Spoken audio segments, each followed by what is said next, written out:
दोन विषयावर आजच्या पत्रकार परिषदेमध्ये आपण चर्चा बोलणार आहोत. पहिला विषय आहे की 2 तारखेला महालक्ष्मी सेवाचा शुभारंभ झाला आणि महाराष्ट्राच्या देशाच्या इतिहासामध्ये सगळ्यात मोठं महालक्ष्मी सरसचा एक्झिबिशन आज मुंबईमध्ये आपल्याला सगळ्यांच्या साक्षीने होते. खूप चांगल्या पद्धतीने त्याचं नियोजन करण्याचा प्रयत्न आम्ही केला. प्रचंड मोठा प्रतिसाद मुंबईकरांचा या एक्झिबिशनसाठी लाभला. मुंबईकरांच्या प्रचंड प्रतिसादामुळेच आम्ही 2 दिवस हे महालक्ष्मी सरस एक्झिबिशन ची मुदत वाढवण्याचा निर्णय आम्ही घेतला. आजपर्यंत महालक्ष्मी सरसच्या माध्यमातून साधारण 30 कोटी रुपयाचा व्यवसाय आमच्या बचत गटाच्या महिला भगिनींच्या उत्पादित मालाचा झालेला आहे आणि तो एक विक्रम आहे. अजून हे एक्झिबिशन अजून 5 दिवस चालणार आहे आणि आम्ही जे उद्दिष्ट या अनुषंगाने ठेवलेलं होतं ते उद्दिष्ट मला वाटतं पूर्ततेच्या दिशेनं आता आमची वाटचाल चालू आहे. माननीय मुख्यमंत्री महोदयांनी आम्हाला जे उद्दिष्ट दिलेलं आहे, लखपती निधीचं 1 कोटीचं उद्दिष्ट दिलेलं आहे, त्या अनुषंगानं आमचं मार्गक्रमण चालू आहे. शेवटी लखपती निधी बनवणं याचा सगळ्यात महत्वाचा मार्ग काय असेल? बचत गटाच्या आणि महिलांच्या माध्यमातून तयार झालेल्या मालाला बाजारपेठ उपलब्ध करून देणं आणि त्या अनुषंगानं आम्ही ही बाजारपेठ उपलब्ध करून देण्यासाठी यशस्वी पावलं आम्ही टाकतोय. उमेद मार्टच्या माध्यमातून खूप मोठ्या प्रमाणावर महिलांसाठी ऑनलाईन मार्केटिंगचा व्यवस्था आम्ही उभी करून देतोय. त्यासोबत आपण सगळ्यांना माहिती आहे, आपण पुन्हा त्याचा उल्लेख करणार, परंतु आम्ही या वर्षी पाठीमागच्या वर्षी उमेद मॉलचा 12ही महिने महिलांच्या मालाला मार्केट मिळावं, बाजारपेठ मिळावी म्हणून उमेद मॉलची संकल्पना आम्ही आणली होती. माननीय मुख्यमंत्री महोदयांनी त्याला पाठबळ दिला आणि आता साधारण चालू वर्षामध्ये 13 मॉलचं काम चालू होते आणि 1 वर्षामध्ये बहुतांश मॉल पूर्ण करण्याचं उद्दिष्ट आम्ही ठेवलेलं आहे. ते या निमित्तानं पूर्ण होईल. बाकी अनेक विषय बोलण्यासारखे, पण आज खास करून मुंबईकरांना मी मनापासून धन्यवाद देण्यासाठी आपल्या सगळ्यांच्या समोर या ठिकाणी आहे. उदंड असा प्रतिसाद मुंबईकरांचा या महालक्ष्मी सरसला मिळालेला आहे. म्हणूनच आपण बघतो की नागपूरमध्ये महालक्ष्मी सरस झालं, नवी मुंबईमध्ये वाशीमध्ये महालक्ष्मी सरस झालं आणि आता मुंबईमध्ये महालक्ष्मी सरस होते आणि प्रत्येक वेळी महालक्ष्मी सरसच्या माध्यमातून त्याला ग्लोबल स्वरूप द्यायचा आम्ही प्रयत्न केला. या ठिकाणी आलेल्या ग्राहकांना मालाच्या बाबतीत, इथल्या उत्पादनाच्या बाबतीत विश्वासार्हता निर्माण होईल अशा पद्धतीची व्यवस्था आम्ही उभी केली आणि म्हणून हे एवढं मोठं यश या ठिकाणी महालक्ष्मी सरसला मिळालेलं आहे. आपल्या पत्रकार बांधवांचं सगळ्यांचं मनापासून या ठिकाणी मी धन्यवाद व्यक्त करेन की आपले खूप मोठं योगदान या महालक्ष्मी सरस यशस्वी होण्यामध्ये आहे. त्यासोबत आमचे MSRLचे उमेदचे जे एमडी आहेत, सागर जे असतील, आदरणीय उस्मान जे असतील, किंवा महालक्ष्मी सरसची सगळी टीम असेल, आणि प्रचंड मोठी मेहनत यासाठी घेतलेली आहे. पूर्ण वेळ ते हा सरस यशस्वी होण्यासाठी प्रयत्न करतात.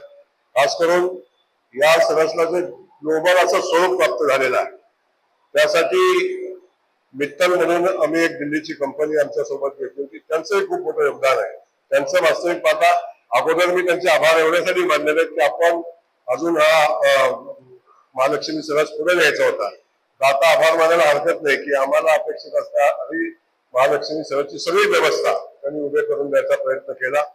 बाहेरून आलेल्या सगळ्या महिला बचत गटाला किंवा महिलांना सगळ्या सुविधा देण्याचा आम्ही प्रयत्न केला.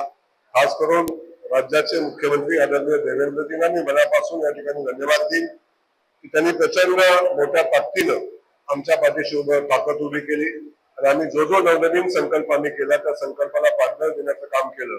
म्हणून आम्ही या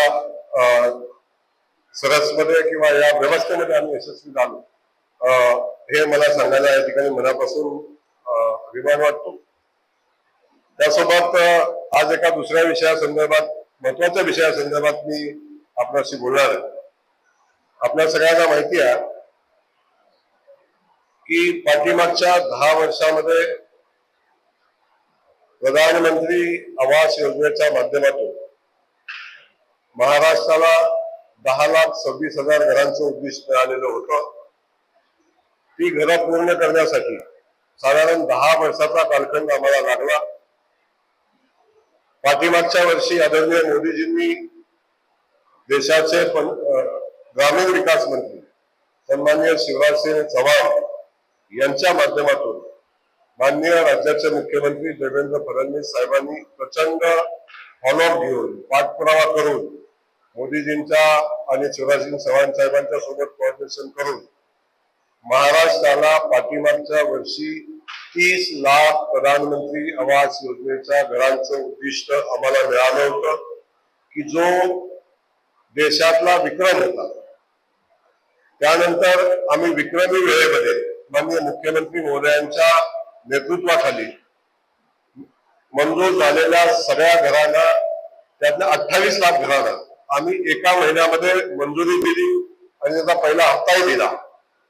त्यानंतर दुसरा असेल, तिसरा असेल, हे सगळे हप्ते आम्ही विक्रमी वेळेत दिले. आज सांगायला आम्हाला मनापासून अभिमान आहे की ज्या वेगानं आम्ही मान्यता दिल्या, ज्या वेगानं आम्ही फॉलोअप घेतला, त्याच वेगानं विक्रमी वेळेमध्ये महाराष्ट्रानं 1 वर्षामध्ये 5 लाख घरांचं बांधकाम पूर्ण केलेलं आहे. 5 लाख घरं आम्ही पूर्ण केलेली आहेत. आणि 15 तारखेला देशाचे ग्रामीण विकास मंत्री, पंचायत राज मंत्री माननीय शिवराजसिंह चौहान यांच्या उपस्थितीमध्ये माननीय मुख्यमंत्री महोदयांच्या नेतृत्वाखाली 5 लाख घरांचा लोकार्पण सोहळा आम्ही साजरा करतोय. 5 लाख लाभार्थींना घराच्या चाव्या प्रदान करण्याचा कार्यक्रम आम्ही करतोय, जो की आजपर्यंतच्या देशाच्या इतिहासातला सगळ्यात मोठा सोहळा आणि एवढ्या विक्रमी वेळेमध्ये पूर्ण केलेला हा पहिला प्रधानमंत्री आवास योजनेचा टप्पा आहे. आणि त्यासाठी आम्ही एक सोहळा आयोजित केलेला आहे. त्यासोबत महाराष्ट्रासाठी 10,000 कोटी रुपये प्रधानमंत्री आवास योजनेसाठी देण्याचा निर्णय आदरणीय मोदीजींनी घेतलेला आहे. आणि ते 10,000 कोटी रुपये प्रदान करण्याचाही कार्यक्रम त्या निमित्तानं होणार आहे. आणि असा सोहळा सातारा जिल्ह्यामध्ये सातारा या ठिकाणी होतोय. या संदर्भात आपल्याला माहिती देण्यासाठी मी आपल्या सगळ्यांना या ठिकाणी बोलवलं होतं. धन्यवाद.